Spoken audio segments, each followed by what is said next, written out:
Teh, namanya siapa? Reni. Reni. Tanya sampai nyasar ke Hong Kong, apa ke Tiongkok tuh gimana Guangzhou? Terus waktu itu ketemu sama siapa? Sama 2 orang canggih. Hah? Namanya siapa? Johan Yudi. Siapa? Johan Yudi. Johan, 2 orang. Johan dan Yudi. Kenal lewat temen. Bahwa temennya punya temen namanya Johan Yudi. Iya. Temennya ini siapa temen teteh yang mengenalkan Johan Yudi? Siapa? Anissa. Anissa. Anissa itu temen di mana? Teman sekolah waktu MTS. Sanawiyah. Jadi nawarin kerja. Nih ada nih teman saya nih bisa nyalurin kerja di Arab gitu loh. Itu kan. Maka teteh dikenalkan lah dengan 2 orang tadi, Yudi sama Johan. Waktu ketemu di situ apa yang dia tawarkan? Kerja, katanya kan nawarin kerja.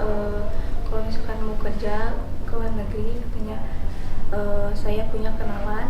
Oke. Orang Bogor. Nah kemudian teteh bilang mau. Setelah senang itu ketemulah sama yang sekarang jadi tersangka kan, orang Bogor itu. Siapa orang Bogor namanya? Abdullah. Abdullah. Asli Indonesia? Asli. Oke. Ketemu sama Abdullah di mana? Di Bogor. Setelah bertemu di Bogor tuh gimana? Gak lama sih. Mereka yang ngobrol tuh ada Johan Yudi, terus Abdullah. Abdullah. Siapa? Gofur? Kohgun. Kohgun, yang orang Cina itu. Cina. Iya kan? Kohgun. Terus Terus gitu loh ngomongnya. Terus Chow Chai. Hah? Chow Chai. Cowok Cai siapa? Yang jadi suaminya Iya, yang Cina. Kan sama mama bilang nggak? enggak. Kenapa nggak bilang? Takut dimarahin. Takut? Takut dimarahin kenapa? Karena gak boleh kerja ke luar negeri. Oh, karena ditawarin kerja di luar negeri, maka tanpa restu orang tua, tidak minta izin, pergi aja. Kakak KTP, yang bikin paspor siapa? Abdullah di imigrasi Bogor.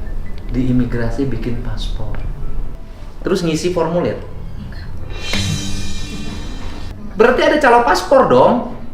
Dan saya pejabat aja itu nggak gituin, ngantri ngisi, ya kan ngisi ya Bu ya. Tujuannya mau kemana? Ada wawancara. Ini kan ngantri. Ada wawancara. Wawancara juga. Hebat ya, melebihi gubernur nih. Sebentar aja, jadi aja paspor.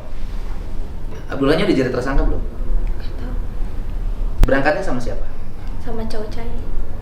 Langsung. Iya. Di rumah 2 hari, terus tanggal 20 baru dibikinkan buku nikah itu. Oh di Tiongkok, Iya. dibikinkan buku nikah. Kemudian nikahlah di sana. Jadi nyonya Cocai, ya kan? Bahagia. Kenapa nggak bahagia? Nah ini orang nggak ngerti bahasa. Kan Cocainya bahasa Tiongkok. Cara berkomunikasi gimana? Jarang sih, paling kayak ada translate gitu, kayak HP zaman dulu kecil. Ya kan ini pengantin. Ngomong nggak? Kalau ngomong gitu? Enggak. Nah kemudian di Cocai itu ada keluarganya? Ada. Keluarganya tahu lah jadi istrinya kan? Baik. Baik. Terus di sana tidak ada kekerasan kan? Gak ada. Gak ada. Makan? Makan biasa. Biasa. Menikmati hidup? Nonton. Berarti nggak ada masalah dong. Kenapa nggak diterusin jadi istri?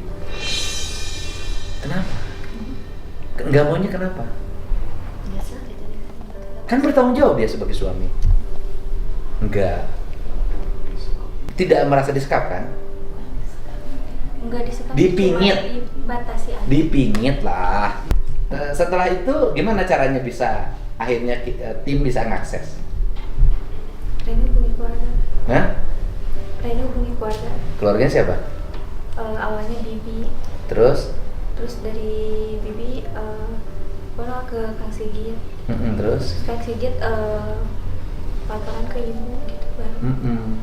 Setelah itu jemputlah tim Polda segala macam ke sana ya, dan bisa kembali. Berarti ini kategorinya berarti ditikahnya di sini dong. Di mana? Ya artinya dibawa ke sini oleh calon suaminya. Iya. Oke. Berarti yang kasus seperti ini banyak. Banyak kan?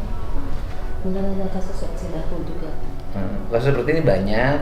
Berarti sindikat penjualan orang. Ya udah sok, Randy ngasih, akhirnya bisa pulang selamat ya. Nih kerja keras Polda Jabar, tim pengacara semuanya. Kasih tahu dong buat teman-teman yang lain. Cuma mau ngucapin terima kasih buat Dedi. Nggak usah sama dia mah. Buat Pesen.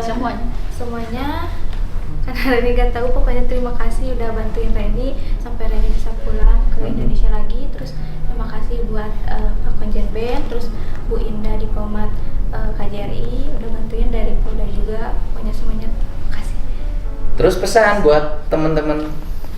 Pesan buat teman-teman jangan tergiur sama gaji besar dan jangan pernah percaya sama orang. Gitu ya. Teteh masih takut sama mantan suami? Takut dituntut Dituntut sama siapa? sama pemerintah Cina. Ya enggak kan lah. Tanggung jawab. Gimana nuntutnya? Itu kan, ini kan bukan urusan antar negara, urusan orang dengan orang. Justru kan Teteh ini adalah korban dari perdagangan orang. Teteh tadinya dijanjikan akan bekerja, ternyata dijual untuk jadi istri. Gitu, nggak usah takut. Nah, kan ada gubernur, ya kan? Nggak usah takut. Ada pengacara, ada ibu dokter, nih kan, dokses, ada Polda, ada negara ini, nggak usah takut ya. Udah, takut nggak sekarang? Masih takut nggak? Masih takut nggak? Nggak usah takut, ya. Jauh ke 450 juta. Dibayar kurang. Enggak, lagi masih trauma. Nangisnya kenapa? Didampingin sama Sukabumi nanti Iya, nanti ya. sama kabupaten.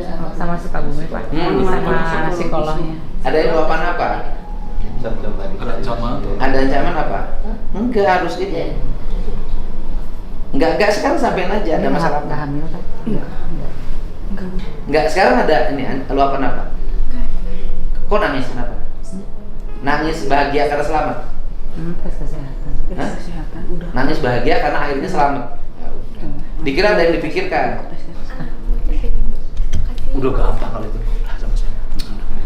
Aman.